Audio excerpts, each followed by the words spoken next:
नमस्कार, मैं हूं अनु सिंह और आप देख रहे हैं हमारा खास प्रोग्राम विश्लेषण। न शोर, न शराबा, न हंगामा, सिर्फ खबर और उसकी पूरी पड़ताल। न पक्ष न विपक्ष, सिर्फ आपसे जुड़े मुद्दे और उनके अंदर का हाल। इसी कोशिश का नाम है विश्लेषण। तो बने रहिए हमारे साथ और देखते रहिए विश्लेषण।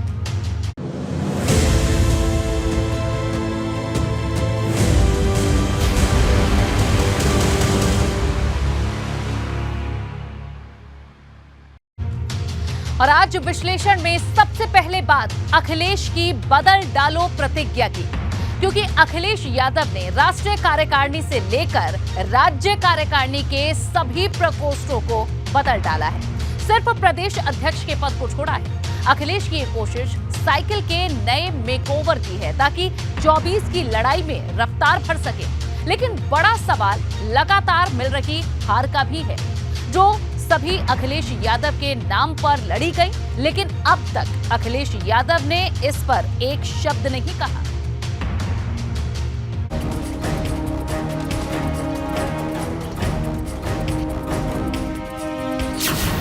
अखिलेश का मेकओवर प्लान, राष्ट्रीय कार्यकारिणी भंग करने का ऐलान। इसकी जवाबदेही अखिलेश यादव जी स्वयं क्यों नहीं लेते? वो राज्य की कार्यकारिणी पर जिम्मा थोपते हैं, मोर्चे प्रकोष्ठों पर जिम्मा थोपते हैं, लेकिन राष्ट्रीय अध्यक्ष की जवाबदेही कोई क्यों नहीं बनती है? बूथ को मजबूत करने की चुनौती, साइकिल की राह में कौन पनौती? वो पढ़े लिखे लोगों को ज्यादा समझा सकते हैं। हम लोग जो है, जो अभी ज्ञान नहीं है, उनको ज्ञान दे करके, उनको शिक्षा दे करके उनको हम लोग ऊपर उठाने का काम कर रहे हैं। आजमगढ़ और रामपुर की हार का सबक, दिल्ली फतेह से पूरी होगी कसक। समाजवादी पार्टी के मुखिया एसी कमरे से नहीं निकले, उनको एसी कमरे से निकल करके प्रत्याशी के समर्थन में काम करना चाहिए। उदाहरण हमने आजमगढ़ और रामपुर में देखा है, ये अखिलेश यादव को भारी पड़ सकती है और 4 हार का हिसाब देना होगा फुल एंड फाइनल जवाब। कि जब से अखिलेश यादव जी ने समाजवादी पार्टी की कमान संभाली है, तब से लगातार 4 बड़े चुनाव, 2014 का चुनाव हो, 2017 का चुनाव हो, 2019 का चुनाव हो या 2022 का चुनाव हो, लगातार एक के बाद एक समाजवादी पार्टी पराजित हुई है। 10 साल में 5 के माइलेज पर सवाल, गठबंधन के बाद का भी बुरा हाल। साइकिल के सामने चुनौतियों का अंबार, लाल सेना कैसे करेगी प्रहार? कम से कम पश्चिम बंगाल की तृणमूल कांग्रेस का समर्थन मिला हुआ है और वे अपने इस दम पर, इस समर्थन के दम पे वे बाकी विपक्षी दलों को एकजुट करने की कोशिश कर सकते हैं। अखिलेश का अग्निपथ, 24 का विजय पथ। जब विधानसभा चुनाव के नतीजे आए थे, तभी से साइकिल के मेकओवर की मांग उठने लगी थी। तभी से इसके कयास लगाए जा रहे थे कि समाजवादी पार्टी जल्द ही अपने संगठन में बड़ा फेरबदल कर सकती है। लेकिन उपचुनाव की लड़ाई को लेकर इसे टाल दिया गया और जब हार का सिलसिला यहां भी नहीं रुका, तो अखिलेश यादव ने अपने संगठन में बड़ा फेरबदल कर दिया। लेकिन सवाल बड़ा है कि क्या इस फेरबदल से 4 हार का तनाव दूर होगा?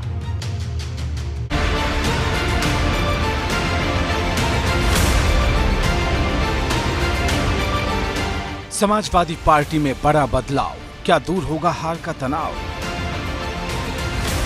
नई टीम को मिलेगी जिम्मेदारी, उपचुनाव की किसकी गलतियां पड़ी भारी?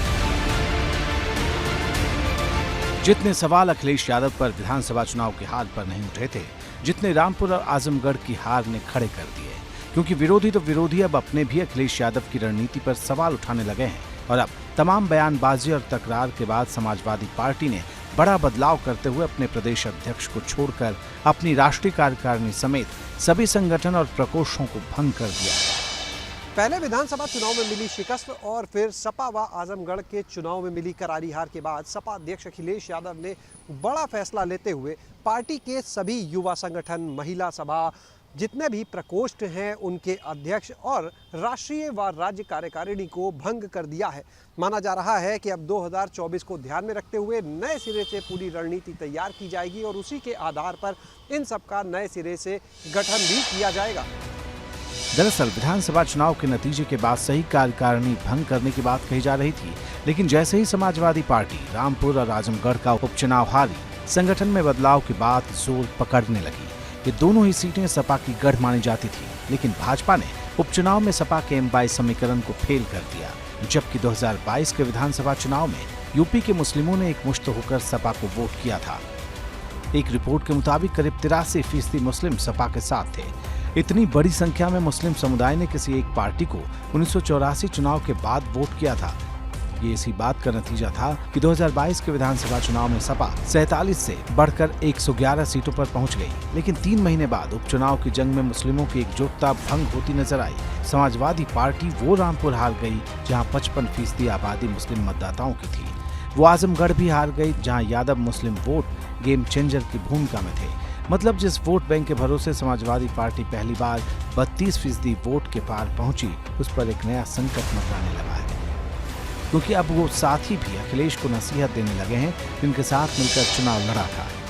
पार्टी अपने पैरों में खुद कुल्हाड़ी मार रही है। जिस पार्टी का मुखिया चुनाव प्रचार में न जाए तो वो पार्टी क्या चुनाव लड़ेगी। तो इनको निकल के जो क्षेत्र में इसी कमरे से निकल करके चलना चाहिए बाहर। क्षेत्र में अपने नेताओं को लेकर के जो सरकार बनाने बिगाड़ने वाले लोग हैं उनके बीच में काम करने तरह से उपेक्षा की जा रही है। और हम लोग ईमानदारी से अखिलेश यादव जी के सिपाही बनकर के काम कर रहे हैं और आगे भी मंशा है कि काम करते रहें, क्योंकि पूरे पिछड़े दलित वर्ग का कल्याण ही इसी धारा से होना है। लेकिन अब विचार कर रहे हैं ना आप। लेकिन अगर ये इस तरह का ही रहा तो हम लोग 2024 के लिए विचार करने के लिए बात। हार का मुख्य कारण है ये तालमेल। अखिलेश यादव भी प्रचार के लिए नहीं निकले, वो तो उनकी रणनीति थी और रणनीति का पालन उन्होंने किया। क्यों किया इस पर कभी चर्चा नहीं की, मैं इस पर नहीं बोल पाऊंगा। लेकिन जब पार्टी का नेतृत्व ही आगे नहीं निकलता है तो उसका प्रभाव पड़ता है। अब सवाल बड़ा है कि क्या इस संगठन में हुए इस बदलाव से नई शुरुआत होगी, क्योंकि लोकसभा चुनाव में अब सिर्फ 2 साल बचे हैं। वहीं सवाल अखिलेश यादव की चुप्पी का भी है, क्योंकि उपचुनाव में मिली हार पर अखिलेश ने अब तक एक शब्द नहीं कहा है, जबकि हर एक चुनाव अखिलेश यादव और उनके नाम पर ही लड़ा गया है। Bureau report, ABP Ganga. कहा जाता है कि इंसान अपनी गलतियों से सीखकर आगे बढ़ता है, लेकिन समाजवादी पार्टी के संदर्भ में क्या ये बात सही है?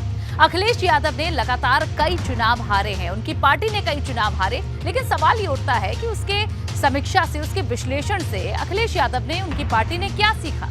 अखिलेश यादव ने अपने संगठन में बदलाव तो अब कर दिया है, लेकिन उनके सामने चुनौतियों का अंबार है। ऐसी चुनौतियां जिन्हें पार किए बिना 24 की लड़ाई में भाजपा को टक्कर दे पाना बहुत मुश्किल होगा। इसीलिए आज हमने ऐसी चुनौतियों की लिस्ट बनाई है जिसमें सपा की ताकत और कमजोरी सबका जिक्र है। पहली चुनौती क्या है ये आप जानिए। मुस्लिम वोट को एकजुट रखने की चुनौती सबसे बड़ी और सबसे पहली चुनौती है जो अखिलेश यादव के सामने है। मायावती एक बार फिर से मुस्लिम वोटरों को रिझाने में जुटी हुई है, ये भी एक चुनौती है अपने साथ बांध कर रखना।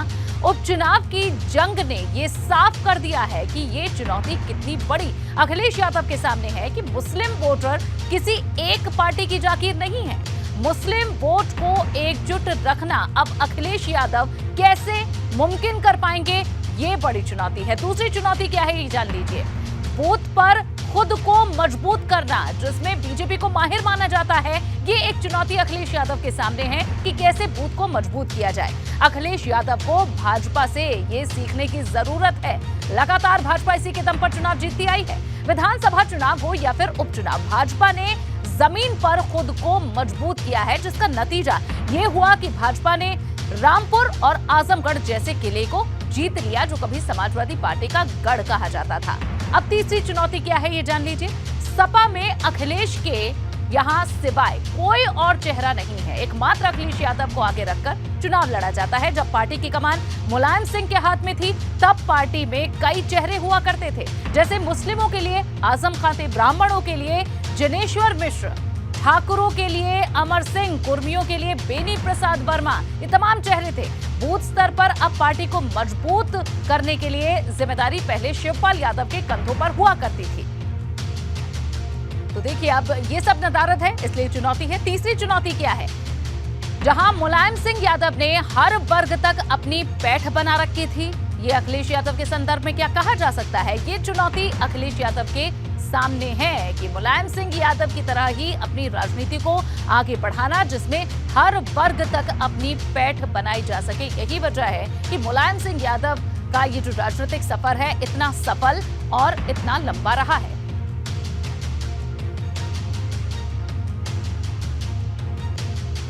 तो ये कुछ चुनौतियां हैं अखिलेश यादव के सामने। और अब चुनौती नंबर 4, जमीन पर संघर्ष। आरोप अखिलेश यादव पर लगते हैं कि वे जमीन पर नहीं उतरते, मुद्दों को लेकर जमीन तक नहीं आते। तो बात ओम प्रकाश राजभर ने भी ये बात कही थी। वो बात दबी जुबान में सपा के कई नेता भी बोल रहे हैं कि अखिलेश यादव जमीन पर नहीं उतरते हैं, वहां से नदारद रहते हैं। जिस समाजवादी पार्टी का जन्म संघर्ष से हुआ वो सिर्फ चुनाव में नजर आती है। पिछले एक दशक में पार्टी ने कोई भी आंदोलन नहीं किया है, जबकि कई बड़े मुद्दे रहे हैं जिस पर जनता और बाकी पार्टियां जमीन पर दिखी, लेकिन समाजवादी पार्टी नदारद थी। महिला वोटरों में कमजोर पकड़, ये 5वीं चुनौती है। महिला वोटरों की चर्चा आपने कांग्रेस को लेकर सुनी होगी। भाजपा की जीत में एक बड़ा योगदान महिला वोटर्स का रहा है और इस मोर्चे पर समाजवादी पार्टी कमजोर साबित नजर आती है। ये एक बड़ी चुनौती है महिला वोटरों में किस तरह से अपनी पकड़ को मजबूत किया जाए अखिलेश यादव के सामने।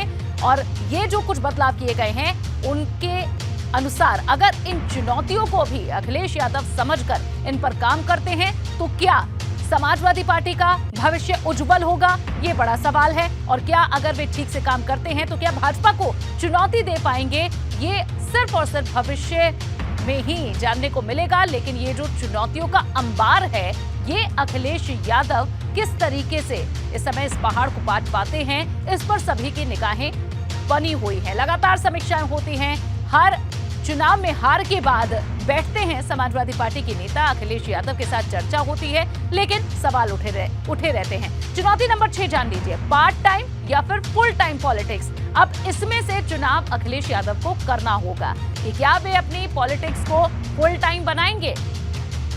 ये जो सुझाव है ये उनका कई विरोधी पार्टियों की तरफ से भी आया है कि अखिलेश यादव चुनाव से मात्र 1 साल पहले जमीन पर नजर आते हैं और उससे पहले नदारद रहते हैं। तो अब अखिलेश यादव को समझना होगा कि क्या वे फुल टाइम पॉलिटिशियन बनना चाहते हैं या फिर हाफ टाइम। और चलिए विश्लेषण में अब बात 24 के चक्रवर्ती प्लान की, क्योंकि भाजपा ने हैदराबाद में हुई राष्ट्रीय कार्यकारिणी की बैठक में 2 दिन तक लोकसभा और राज्यों में होने वाले चुनावों को लेकर जमकर मंथन किया। लेकिन इस आत्ममंथन और चिंतन में रामपुर और आजमगढ़ की जीत का मुद्दा सबसे ज्यादा छाया रहा, जहां भाजपा के शीर्ष नेतृत्व ने सीएम योगी की जमकर तारीफ की। स्वागतम स्वागतम स्वागतम मोदी जी, स्वागतम। हैदराबाद में उपचुनाव की जीत का मॉडल पेश, लोकसभा चुनाव में 2 साल शेष। भाजपा का जोश हाई, कमजोर बूथ पर मजबूती से होगी लड़ाई। रामपुर और आजमगढ़ की जीत भाजपा के लिए जीत का नया मॉडल बन गई है, जिसकी गूंज लखनऊ से 1273 किलोमीटर दूर हैदराबाद में भी सुनाई दे रही है। क्योंकि 2 दिन तक हैदराबाद में हुई भाजपा की राष्ट्रीय कार्यकारिणी में जितनी चर्चा रामपुर और आजमगढ़ उपचुनाव की जीत की हुई है, उतनी किसी की नहीं हुई है। प्रधानमंत्री मोदी, गृहमंत्री अमित शाह और भाजपा के राष्ट्रीय अध्यक्ष जेपी नड्डा इस जीत के लिए सीएम योगी की पीठ कई बार थपथपा चुके हैं। ये आजमगढ़ और रामपुर की जो जीत है, स्वाभाविक रूप से आप जानते हैं कि लोकसभा उपचुनाव की जीत है और स्वाभाविक रूप से वो माननीय प्रधानमंत्री माननीय नरेंद्र मोदी जी की जीत है। हमारे माननीय मुख्यमंत्री जी ने जो अच्छा शासन दिया है पिछले 5-5.5 सालों में, उसकी जीत है। वो तो भाई हमारी पार्टी का काम है। मोदी योगी ने जनता की इतनी सेवा की है, इतनी अच्छी अच्छी योजनाएं लाए हैं, जनता को जब वो बताते हैं उनका फ़ायदा जब जनता तक पहुंचता है तो हर आदमी भारतीय जनता पार्टी को वोट देने के लिए आगे निकलता है। दरअसल रामपुर और आजमगढ़ की जीत सीएम योगी की रणनीति का ही कमाल थी, जिसके लिए सीएम योगी ने ऐसी घेराबंदी की कि समाजवादी पार्टी अपने गढ़ में ही घिर गई। आजमगढ़ की सीट पर 2019 में भाजपा ने 2,60,000 से ज्यादा वोटों से मात खाई थी, लेकिन इस बार सपा के हाथ से उसने आजमगढ़ के किले को 8,000 से ज्यादा वोट से छीन लिया। आजमगढ़ को आतंकवाद का गढ़ मत बनने दीजिए। आजमगढ़ को आर्यमगढ़ बनाने के विकास की प्रक्रिया के माध्यम से आर्यमगढ़ बनाने की प्रक्रिया के साथ जोड़ने के लिए आपके साथ आया हूं मैं। ठीक इसी तरह का उलटफेर रामपुर में भी किया, जहां 50% से ज्यादा मुस्लिम आबादी होने के बाद भी भाजपा ने जीत का कमल खिला ही दिया। रामपुर के चाकों का दुरुपयोग उन्होंने किया था यहाँ की जमीनों पर कब्जा करने के लिए, गरीबों को उजाड़ने के लिए। लेकिन जब ये रामपुर का चाकू डबल इंजन की सरकार के हाथ में आया तो यहाँ पर गुंडों और माफियाओं के खिलाफ तो कार्रवाई हुई। अब भाजपा की नजर उन तमाम लोकसभा सीटों पर है जहां 2019 में कमल नहीं खिला था। ऐसी करीब 142 सीटें हैं, जिसमें 14 सीटें यूपी की हैं, लेकिन ज्यादातर दक्षिण भारत से आती हैं। यही वजह है कि इस बार भाजपा ने अपनी राष्ट्रीय कार्यकारिणी की बैठक हैदराबाद में की है, जहां भाजपा के बड़े बड़े दिग्गजों का जमावड़ा लगा है। हैदराबाद में 2 दिनों तक बीजेपी का जो मंथन चला, उसमें 2024 के लोकसभा चुनाव को लेकर चिंतन किया गया। साथ ही साथ इस बात पर भी सबसे ज़्यादा इस राष्ट्रीय कार्यकारिणी में चर्चा हुई कि कैसे 2024 के लोकसभा चुनाव में जो कमज़ोर सीटें हैं वहां पर खुद को मजबूत किया जाए, और इसमें भी वो बूथ जिन्हें बीजेपी ने आज तक नहीं जीता है वहां कैसे खुद को मजबूत किया जाए। वहीं हैदराबाद को चुनने के लिए दूसरी बड़ी वजह तेलंगाना का विधानसभा चुनाव है। भाजपा तेलंगाना में जीत का कमल खिलाकर 24 के लिए बड़ा संदेश देना चाहती है। ऐसे तेलंगाना का विकास, चौतरफा विकास भारतीय जनता पार्टी की पहली प्राथमिकताओं में से एक है। सबका साथ, सबका विकास, सबका विश्वास और सबका प्रयास के मंत्र पर चलते हुए हम तेलंगाना के विकास पर निरंतर प्रयास कर रहे हैं। क्योंकि 2024 में जीत की हैट्रिक लगाने के लिए भाजपा को हर सीट पर कमल खिलाना जरूरी है, जिसके लिए भाजपा मजबूत सीट पर तो खुद को मजबूत कर ही रही है, साथ ही साथ वो उन सीटों पर भी ज्यादा ध्यान दे रही है जहां उसका प्रदर्शन पिछले चुनावों में कमजोर साबित हुआ है। Bureau report, ABP Ganga.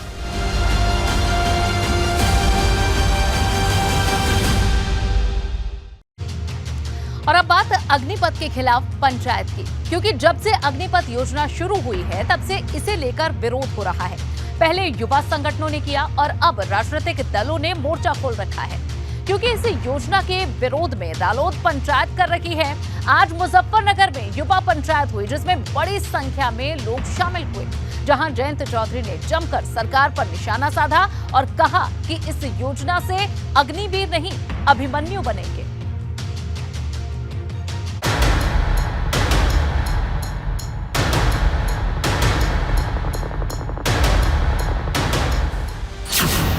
Agnipath के खिलाफ पंचायत, जयंत ने दिखाई ताकत।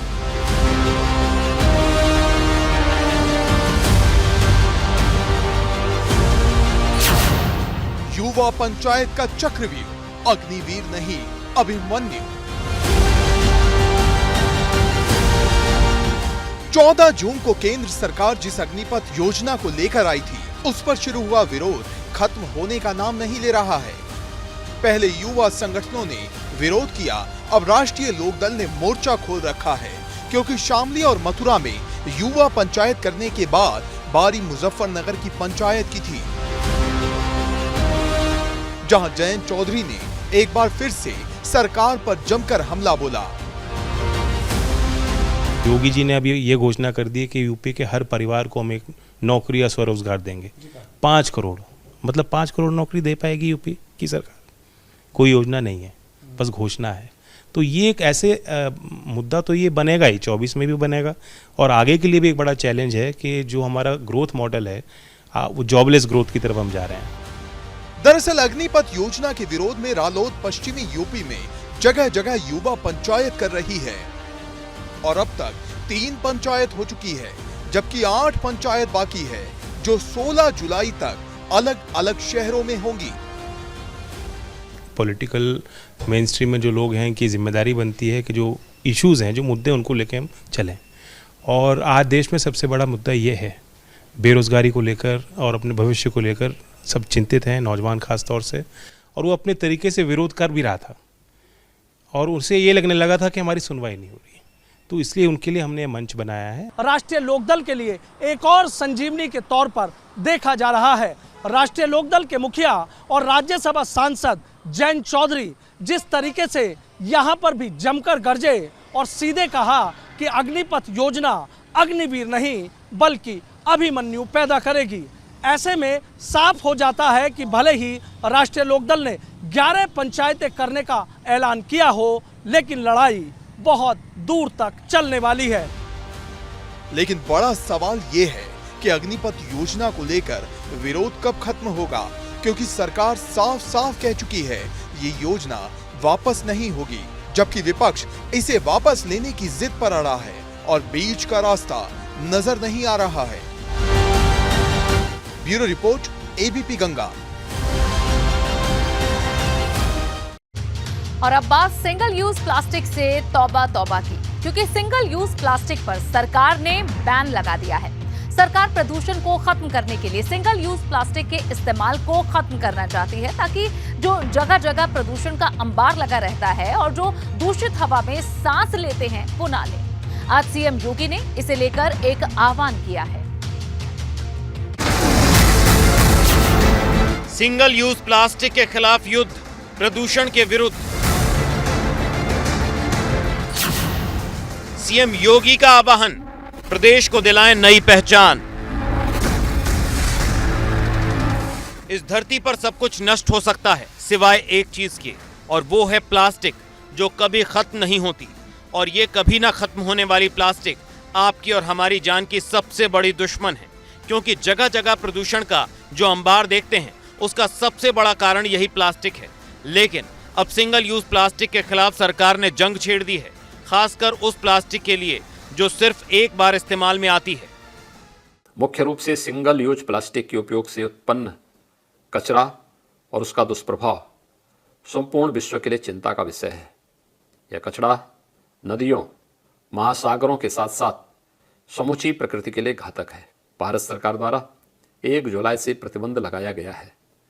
उत्तर प्रदेश सरकार द्वारा वर्ष 2019 में राज्य में सिंगल यूज प्लास्टिक का प्रयोग प्रतिबंधित कर दिया गया था, जिसको लागू करने के लिए सरकार के सभी विभाग अपने स्तर से प्रयास कर रहे हैं। सिंगल यूज प्लास्टिक पर पूरी तरीके से पाबंदी लगा दी गई और इसका असर मेरठ ही नहीं पूरे प्रदेश में भी देखने को मिल रहा है, चूंकि लोग सिंगल यूज प्लास्टिक के खिलाफ चलाई जा रही मुहिम में बहुत तेजी से कदम आगे बढ़ा रहे हैं।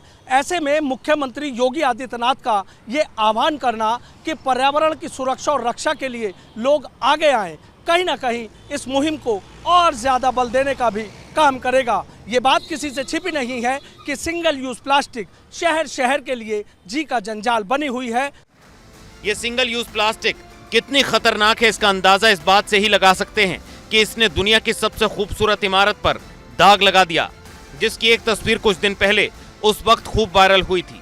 ताजमहल देखने आई एक लड़की ने ताजमहल के पास कूड़े की एक तस्वीर ट्वीट की थी। नाले नालियां चौक हो जाती हैं और करोड़ों रुपए पानी की तरह बहाए जाने के बावजूद स्थिति जस की तस बनी रहती है। लेकिन शायद अब स्थिति पहले से बदल जाएगी और शायद सिंगल यूज प्लास्टिक से पूरी तरीके से निजात मिल जाएगी। हालांकि घटना के बाद प्रशासन एक्शन में आया, जिस जगह की तस्वीर पोस्ट की थी उसकी सफाई कर दी। लेकिन सवाल सिंगल यूज प्लास्टिक का है, जिस पर नकेल कसना युद्ध लड़ने जैसा है, क्योंकि ये लड़ाई जितनी सरकार की है उतनी ही हमारी और आपकी भी है, ताकि आने वाली पीढ़ी को लाइलाज प्रदूषण से बचाया जा सके। Bureau report, ABP Ganga.